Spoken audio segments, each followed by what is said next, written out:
Good afternoon, everyone. I'm Andy. Welcome to this week's Team Kentucky Update. We've got an exciting update today. A little bit of economic development news, some great news for foster care and those that provide incredible services, as well as updates on some of our other ongoing programs. Let's start with economic development, where we are not only committed to bringing jobs all over the Commonwealth, but we're making it happen. Remember, we were ranked last year as number 3 in micropolitan economic development by Site Selection Magazine. That is a fancy term for creating rural jobs. You look at the billions of dollars being invested in Hopkinsville, the steel facility that we're building in Bell County, the distillery in Fulton County. We are seeing more good-paying jobs in all parts of Kentucky than in any time in my lifetime. One of the ways to keep that momentum going is to continue to invest in sites all around Kentucky, knowing that so many of them have been taken up by these companies that are coming to Kentucky at a record pace. So today we start our economic development news with investment in our site development efforts with the announcement of 2 new build-ready locations in Lyon County. The site's located in the Eddyville Industrial Park and publicly owned by the Eddyville Riverport and Industrial Development Authority, add to the state's growing list of properties certified by the Kentucky Cabinet for Economic Development as build ready. Remember, in the past, we would talk about projects being shovel ready. It's not enough if we want to be competitive to be shovel ready. We have to be build ready. These sites are available statewide for companies looking to locate in the Commonwealth and to start construction and operations quickly. Site A includes up to 80 acres within the Eddyville city limits at the Eddyville Industrial Park. Site B consists of 20 acres within the same industrial park. The Site A property sits only a half a mile from Interstate Highway 69 and 4 miles from Interstate Highway 24. The property is also 5 miles from the Eddyville Riverport with a rail spur on site. And that's exactly what you want, to be able to have rail and port and multiple interstates right there. It makes the logistics of whatever a company would make that would locate at this facility, they would have their choice of any and all of those. Utilities already include an 8-inch gravity sewer line that serves the site. The property also includes the availability of a 10-inch water line that runs along the south side of U.S. Highway 62. There is excess water capacity of over 850,000 gallons of water per day, meaning that, which is one of the most important things to any, especially manufacturing facility, is there and in significant supply.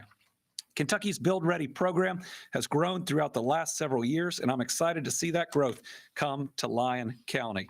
One of the biggest draws for growing companies is our site selection, is the fact that we are the best in the country at speed to market. So everyone gets caught up in incentive packages, but think if you are in production 3, 4, 5 months faster in Kentucky than anywhere else, your profits, your competitive advantage significantly outweigh even some of those incentive programs. This is a step in Lyon County, not just to be competitive, but to be in the lead. And I want to congratulate Lyon County and everybody who's working on this for their 2 new build-ready locations.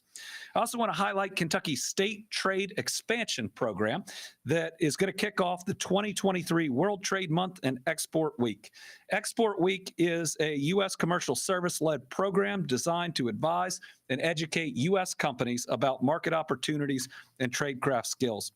It runs from May 1st through May 5th and is part of World Trade Month, which serves as an opportunity to recognize the importance of exporting to the U.S. economy and encourages businesses to begin or to expand their export services.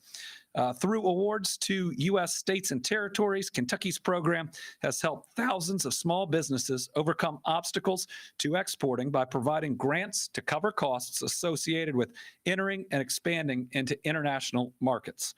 This program, which we've been doing since 2011, is a partnership between the U.S. Small Business Administration, which most people call the SBA, and the Kentucky Cabinet for Economic Development.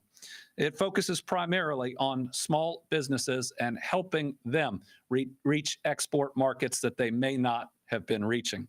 The program's grants assist existing successful Kentucky-based businesses sell their products into international markets by reimbursing them up to $10,000 for participation in export activities. Since its inception in 2011, 260 Kentucky small businesses have used the program's funds, receiving nearly $3 million in reimbursements. The applicants came from 51 of our 120 counties with a goal to have a company in every county within the next 5 years that's taken advantage of the program, which means every county would have a program exporting its goods or its services to different parts of the world. This year's participating businesses are located in 21 counties. Those are Ballard, Bath, Bourbon, Callaway, Campbell, Christian, Clark, Fayette, Garrett, Hardin, Hart, Henry, Jefferson, Jessamine, Kenton, Madison, McCracken, Nelson, Pike, Pulaski, and Woodford. Kentucky's international presence includes more than 500 facilities that employ almost 115,000 Kentuckians and represent 33 different countries. During my administration, foreign direct investment has contributed to 170 new projects announced for $13.5 billion of investment and the creation of over 15,600 full-time jobs. So that's a big part of our over $25 billion in new private sector investment since I become governor, and 45,000 new total jobs. In 2022 alone, Kentucky's total exports to all countries surpassed $34.4 billion. That's a 16.5% increase from 2021. So yet another good sign of a record-breaking economy. Most people don't know our top exports. So Kentucky's top 5 exports include aerospace products and parts, pharmaceuticals and medicines, motor vehicles, resin, synthetic rubber, fibers and filament, and computer equipment. And our top 5 export destinations are Canada, Mexico, the United Kingdom, China, and France. Empowering Kentucky companies to access international markets is a huge win for our state, and it's crucial for our future growth. Next, we have some good news on continuing efforts to expand our workforce. I'm excited to announce that Kentucky is one of 16 states that's been selected to participate in the U.S. Department of Labor's Job Quality Academy. This announcement is another step forward, not only in attracting and retaining great jobs in Kentucky, but also ensuring those jobs are quality jobs. In partnership with Jobs for the Future and other national partners, participation in the Job Quality Academy provides a unique opportunity to help our state workforce systems focus on enhancing good jobs and opportunities for Kentucky workers. The team from Kentucky will be led by the Kentucky Workforce Innovation Board, and it includes Kentucky-based companies like Blue Oval SK, the Metals Innovation Initiative, the Kentucky Building and Construction Trades Council, and Kentuckiana Works. Together, this team will explore ways to grow opportunities for Kentucky businesses with a specific focus on our thriving manufacturing sector, which employs 1 out of every 8 Kentuckians. Think about that. 1 out of every 8 Kentuckians is working in our manufacturing sector.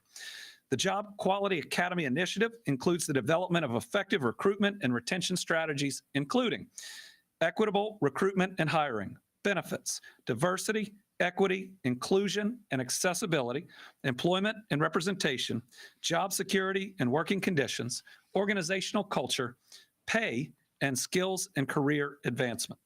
With all these exciting jobs announcements coming in daily, I'm excited to see how this program will continue to support our progress and ensure we're not just attracting any job, we're attracting good jobs. Remember, we love announcing the numbers, but this is all about our families. You know, a good job brings dignity to an individual. It brings security to a family, and it should bring opportunity to that next generation. And I believe we're at a moment right now with so many good paying jobs coming into Kentucky that we have a chance to do some special things, maybe to restore hope in areas where it had been lost, maybe to combat generational poverty in ways that we've never seen before. A moment like this where you can support yourself, even thrive, whether you're coming directly out of high school into the workforce, whether you're going to learn a trade, whether you're going to a 2-year community college or a 4-year college or university. Right now, there's more opportunity for our Kentuckians and our families, certainly than I've ever seen. All right.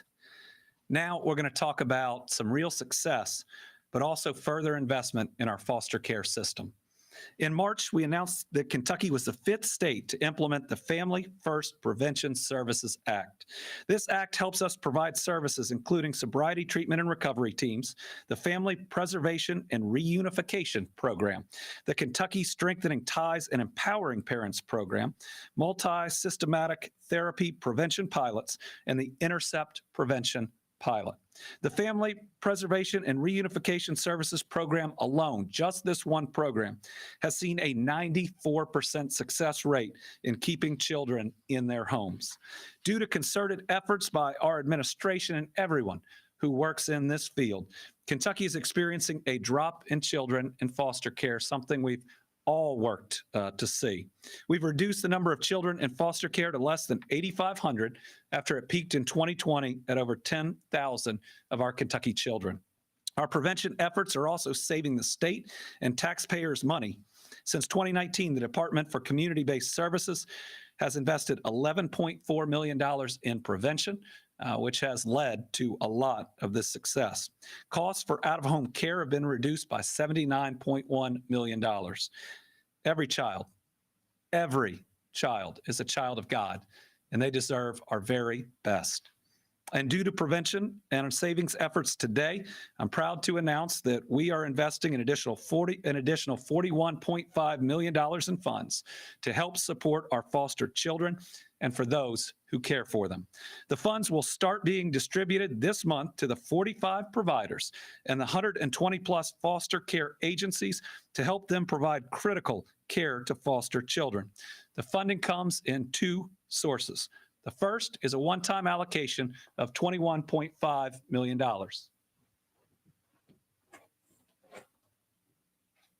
Which I'll present to y'all in a minute. These funds are available due to cost savings secured by this administration, but we realize that further investment in these groups, which we need active and ready to help that next foster child, is imperative. So this month, providers will receive this one-time sustainability payment. And in a moment, we're going to present this check to some special guests we have today. But second, today I'm signing an emergency regulation to allocate $20 million from the state budget to the same 45 providers and their 120 plus foster care agencies. And that will come in the form of higher monthly reimbursement rates, something we've known has been needed for a while. But because of our house being in not only good, but great fiscal condition, we're able to finally start providing payments closer to the investment that these amazing organizations make. This is the second rate increase this year, and it's going to begin this month and continue each month going forward. But the one-time payment and the higher monthly reimbursement rate amounts, they are based on the number of children served and the level of care provided, which is calculated by our Cabinet for Health and Family Services. Now we have the honor of welcoming leaders from 3 exceptional providers to celebrate the new funding and to ceremonially accept this check for $21.5 million for the one-time sustainability payment. With us today is Pam Pretty, Chief Strategy Officer with NECO, Maryhurst President and CEO Paula Garner, and Children's Alliance President Michelle Sanborn. Please join us and, if you will, accept a little bit of $21.5 million.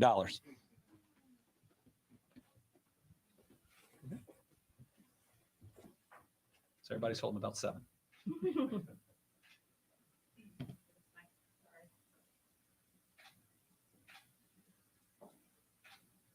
All right. Y'all want to say a few words? Sure. Obviously, first of all, thank you for having us here today. It's exciting to be part of this check presentation as well as the signing of the E-Reg. I can't applaud the governor's office and the cabinet enough for the consideration given to our agencies and organizations. We've had numerous conversations and they listened, and this will allow us to continue to provide the safety net and the outcomes that our most vulnerable children and youth deserve in the state. And we just commend you on your efforts, as well as the secretary and the commissioner, for listening and the partnership and helping us continue with our mission of building families and taking the best care of kids that we possibly can. Thank you. Yeah, I also want to applaud the Governor Beshear, Secretary Friedlander, and Commissioner Dennis, and really the cabinet for bringing funds to us today that are going to help us to create better futures for our kids tomorrow. As Pam said, we care for children who, because of their histories of trauma, find themselves in incredibly difficult circumstances. And we know that the safety of kids in foster care is priceless, but the reality is that there is a price to create and maintain that safety. And truly, like, this action, I think, shows that the recognition of how tremendous the need is, as well as a confidence in our abilities as providers to meet that challenge and do that through partnership and excellent care. So I just thank you. We know that our kids are facing just unprecedented mental health needs right now. And we are dedicated to working with the governor and his team to face that head on. And this relief, this funding relief, it is a lifeline for us at Maryhurst and for other providers. And it is going to allow us to continue to take care of children, provide therapeutic services and safety at a time when it's just really most needed. So again, I just really thank you. Thank you. And I'd like to say thank you on behalf of the Children's Alliance, which is over 36 child welfare agencies across the state. Thank you. I've been doing this for 17 years, working to improve the child welfare system and work on these resources. And this is unprecedented. The cabinet and Governor Beshear did not have to do this at this time, but they realized the need and they wanted to do what was best for the children and families we serve. So again, I just say thank you. Thank you for going above and beyond. Thank you for spending all the time and energy in partnership and collaboration with our agencies. It means more than you can know, and it means to keep people open to provide these services for our children. So thank you again. I just can't say thank you enough. Thank you all. Wow. Thank you. When we're doing a big thing like this, and when we're seeing real progress in an area that we hadn't seen progress in a while, there is enough credit to go around. So I want to make sure I thank the General Assembly who appropriated the overall dollars. They were put in the budget a significant investment, and that budget contained the flexibility to be able to use those dollars the way that we are providing them today. But the main people I want to thank are all of our foster parents that are out there, everybody who works in this system, all of the counselors. Some of these folks that were up here today, Brittany and I have known for a long time. Pam set me down before I ran for Attorney General with a whole group of foster parents who were able to tell me their stories and their challenges. And we've been meeting with foster parents ever since. Maryhurst, something that my wife and I, especially Brittany, has been involved with for a long time. Everything from celebrating some of the new cottages and services that have been opened up to going to the Christmas party and trying to get to know some of the girls that they serve. I'm real grateful for the leaders that you saw here today and the time and the effort and the love that they put into their job.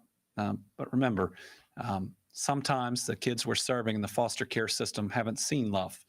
And you just saw 3 leaders that tried to show them that every single day.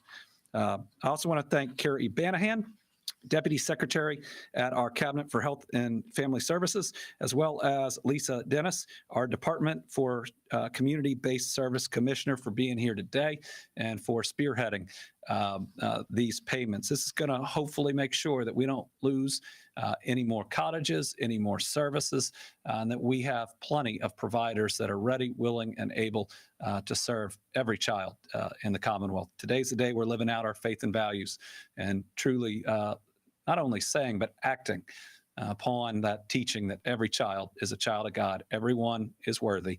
And anytime that a child has gone through trauma, it is a societal failure that we have a duty to respond to.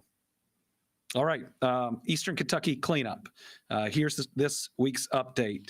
Commonwealth Sheltering Program now has 123 households in Eastern Kentucky that remain in 127 travel trailers. So that means 5 households have transitioned out to more permanent housing. 5 less travel trailers being used.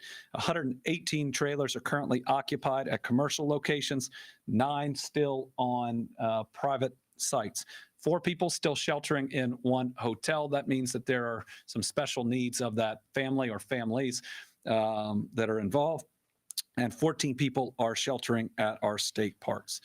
FEMA has now approved more than $105.7 million in individual assistance grants. That is an increase of $450,000 since our last update. Since the last update, 2 additional applicants have received the maximum grant, $37,900. So now 709 survivors, Eastern Kentuckians, have received that maximum grant. Don't give up. Dollars are still coming out. It's taken too long, but we do see people getting more awards and more maximum awards. So please call FEMA directly or visit a multi-agency resource center. Go to our governor's resource page and call them first. Most of those services are now being provided virtually. An update on the buyout program. This is FEMA being willing to purchase people's property who are in the flood zone, to provide them dollars to purchase homes or find other options that are outside of the floodplain. Remember, this is probably the most complex, difficult rebuild in U.S. history, because we not only need to get people back in a home, in many instances, we need their home to be somewhere else. You know, with thousands of people in that floodplain where under the law, FEMA can't help them again if there is another flood that comes. So this is one where we don't just have to rebuild what was, we have to move it to a safer location. But that does provide us with real opportunities to create neighborhoods and environments where we can address a lot of the challenges that have impacted all of Kentucky, but certainly in Eastern Kentucky. So the buyout program is critical, and FEMA actually confirmed, I said this last update, that this is the fastest moving buyout program in the history of the United States and the history of FEMA. And this is something we flagged for them early on, that if we are truly going to get people into high ground communities and other locations, the buyout can't come 2 years later or 1 year later, which it typically did. And so I think at the end of this, we're going to have the fastest buyout program and the fastest disaster relief funds through community development block grants. That's the CDBG-DR. That's the $120 million plus we announced for Western Kentucky plus Breathitt County, and then the $300 that we hope to announce real soon, the opening for the applications in the East. These will represent very significant steps, not just at rebuilding Eastern and Western Kentucky, but in a much more rapid federal response that can hopefully help people anywhere that one of these disasters has hit. So as of this week, we have over $29.9 million in awards approved for the buyout program. These funds, these awards fund the buyout of 173 properties in Perry County, City of Jackson, Breathitt County, Letcher County, Knott County, and Floyd County. Homeowners wishing to learn more about the program are encouraged to contact their local judge executive or emergency management office. All right, quick update on public health. As of today, all but 3 Kentucky counties have a low COVID-19 community level. The new map comes out tonight. COVID-19 vaccination is still recommended for everyone 6 months and older. As a reminder, the National Public Health Emergency Declaration for COVID will end May 11th. I think we're going to have Dr. Stack here next week to again talk about what changes that we can expect to see. Once that happens, though, hospital data will only be reported weekly. The CDC transmission map will no longer be published because the CDC won't get the information needed to create it. And the COVID community level map will cease because the CDC, again, won't have the data that they need to publish it. National COVID immunization data will also no longer be complete because states won't be required to report it. So we've had, 3 years of significant information that's out there. The ending of the emergency will mean that there is less information day to day or week to week, but that is natural as we have moved certainly into living with COVID, but certainly past incredibly difficult years where we lost too many people. We are in a much better place, and I know everybody is excited about that. The COVID Memorial continues in its construction. It is really moving, and it's going to be, I think, an important and a special place where people can reflect, where they can think about loved ones that they lost, because we all know somebody that we lost to COVID. At 18,000 Kentuckians that have died, those are more Kentuckians than we lost in World War I, World War II, and the Vietnam War put together, and I think Korea on top of that. But it's also a place where we need to go to remember the incredible work that so many people did, from our healthcare heroes to our National Guard. This is going to be one of the biggest moments of our lifetime, one of the biggest historic moments that we've lived through, and it's fitting that there's going to be a place at the Capitol that recognizes our loss, but also the heroic actions that were taken by so many. This is going to be a collective experience that we talk about for years to come. Okay, Kentucky Derby preview. It is Derby week here in the Commonwealth. I'm excited to attend the Kentucky Oaks as well as hand out that trophy at the 149th Kentucky Derby. When you're governor, you have 2 jobs when you're up there. Number 1, to talk up your state, and number 2, not to drop the trophy. It is an exciting time in Louisville and across Kentucky. We get to say hello to 140,000 or so new friends every year. Every springtime, the eyes of the world turn to Churchill Downs for the most exciting 2 minutes in sports. And every year, the people of Kentucky show the world the very best that we have to offer in terms of hospitality, in terms of entertainment. But it's also a time when they'll come and see our booming economy and everything that Team Kentucky has to offer. Beyond the big races, the thoroughbreds and the gaming bets, the fancy dresses and hats, the bourbon, we know it's the kindness of our people that truly make this a special time. That extends to the leaders of our great signature thoroughbred horse industry. So a couple nights ago, I had the honor of being at the Trainers Dinner hosted by the Kentucky Thoroughbred Association. The industry has long fueled our state's economy. It is a big part of the reason Kentucky is emerging as a national economic powerhouse.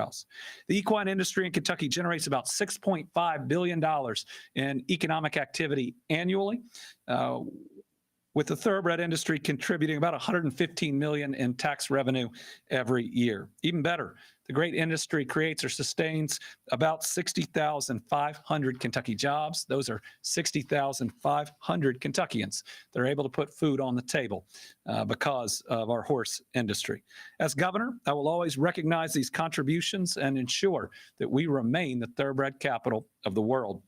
That's why for years I pushed hard to get all sports betting legalized in the Commonwealth, and we finally got it done. In March, I signed House Bill 551 into law. The days when Kentuckians are forced to drive to another place, to another state to make a wager are gone. The days of those wagers funding roads in Indiana or education in West Virginia, those days are gone. Those dollars are going to stay right here in Kentucky. My administration also stood up in 2020 when the state Supreme Court ruled against historic horse racing. I was proud to push for and immediately sign Senate Bill 120, which cleared up those challenges and allowed HHR to expand. It is already paying dividends. In fact, just last year, the Kentucky Thoroughbred Development Fund awarded an additional $41 million in purse money to Kentucky bred horses, thanks in part to historic horse racing. If you want the best horses running here, if you want the best horses and their operations and their trainers working here, we've got to have the purses here that make that happen, and that's exactly what's happening.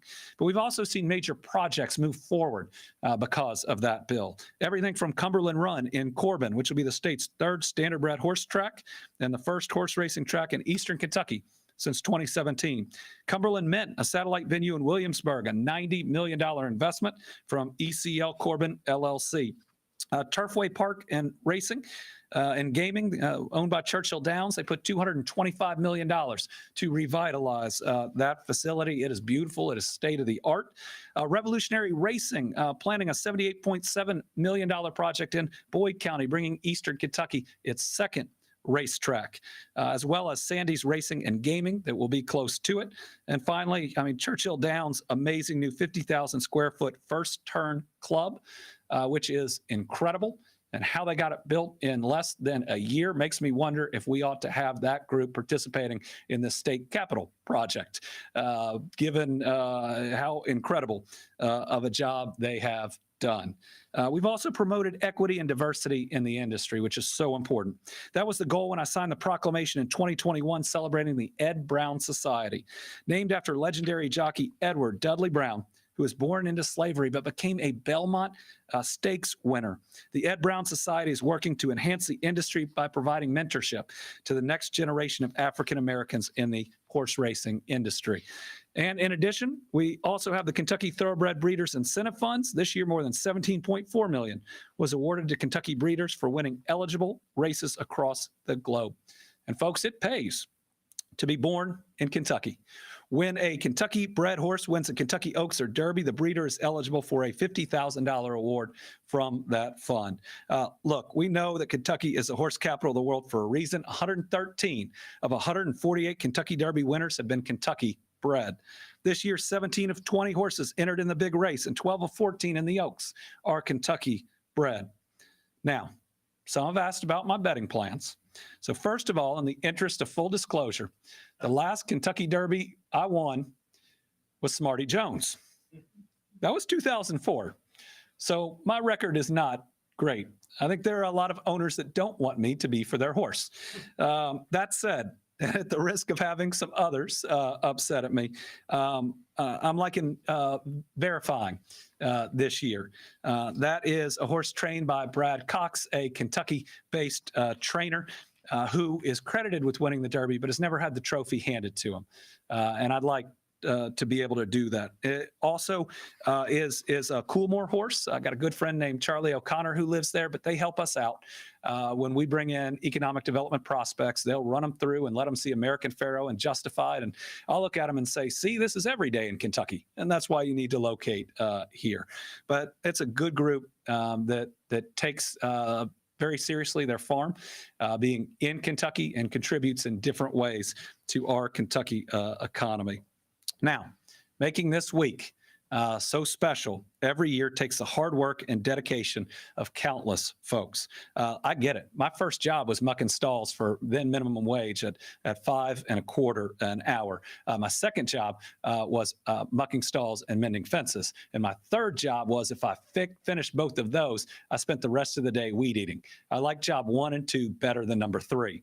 But these are tough, my parents said character building jobs, but I just want to recognize that it's so much bigger than even just that. Look at all the people working at Churchill Downs these next couple days, and make sure you thank them as they walk through. It's everybody at the airports and at the hotels and at our restaurants. It's everybody driving an Uber and a Lyft.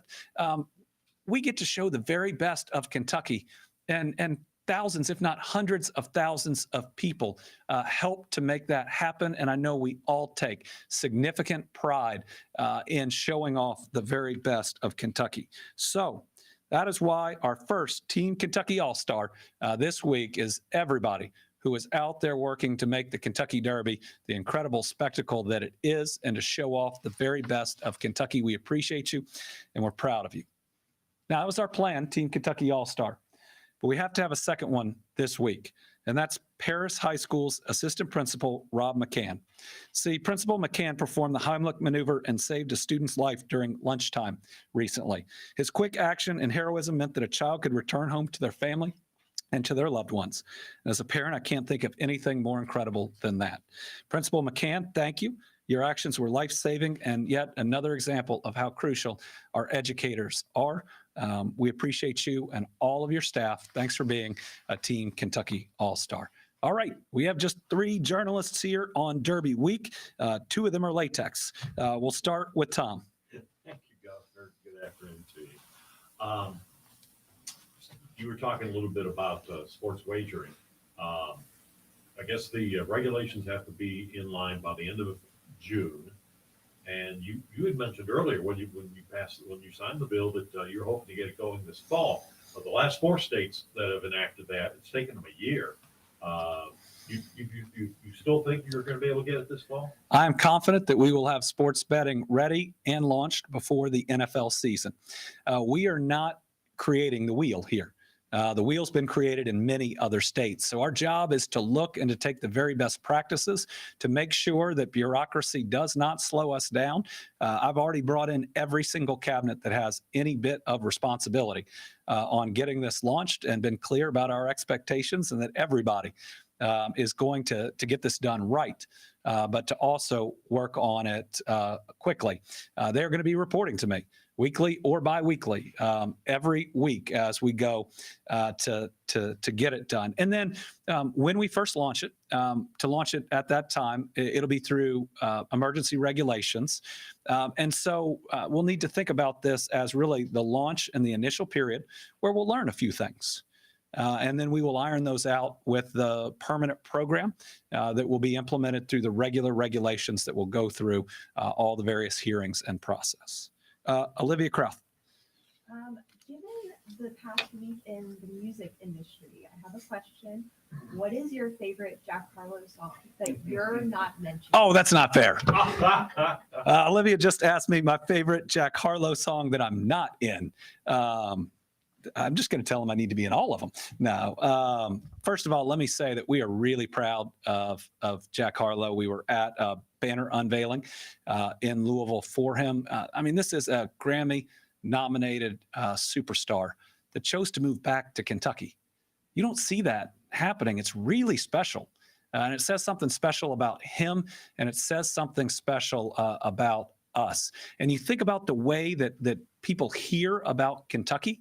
You know, we think Kentucky Fried Chicken when I was growing up. That's when someone who had never been to Kentucky, it's the first thing they'd mention. Lately, it's been bourbon.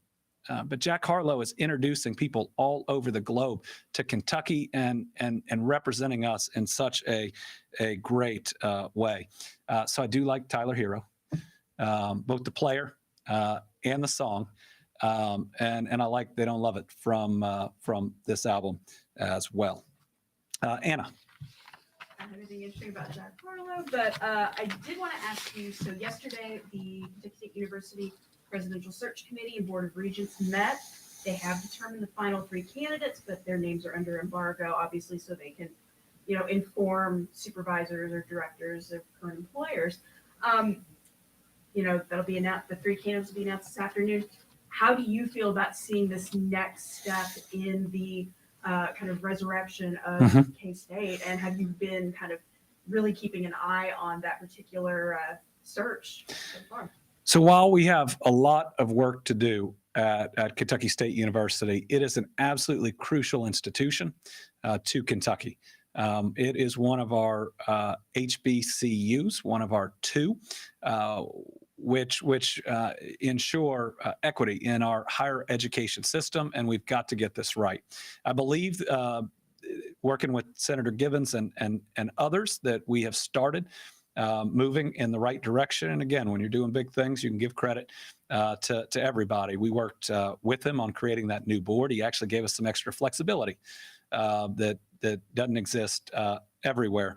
But they have been active, and I believe this interim president has been working really hard. We still need to get a better grasp on the finances. Probably job number one, but job number two, which we're also working on right now, is we need to create career pathways and partnerships for Kentucky State University. Kentucky State University needs better partnerships with the Commonwealth. They have different schools where they're not placing everyone that graduates in a job, and we have a desperate need for many of those students and those professions. We're seeing that with other businesses as well. Hospitals getting directly involved in their nursing programs. And so for everybody out there that wants to see KSU to succeed, my encouragement is find a way to partner with them. That's the fastest way, I think, to not only build support, but build good quality outcomes. Aaron Thompson, who heads our post-secondary education, has been working very directly with Kentucky State University. It is so important to him like it is to me, and he's taken the leadership role, the primary role in overseeing how that search and other things are going, and I have full trust in his ability. All right. With that, everybody have a happy Kentucky Derby. Be safe, be responsible, but have a lot of fun and create good memories with your families and your friends. I'll see you post-Derby.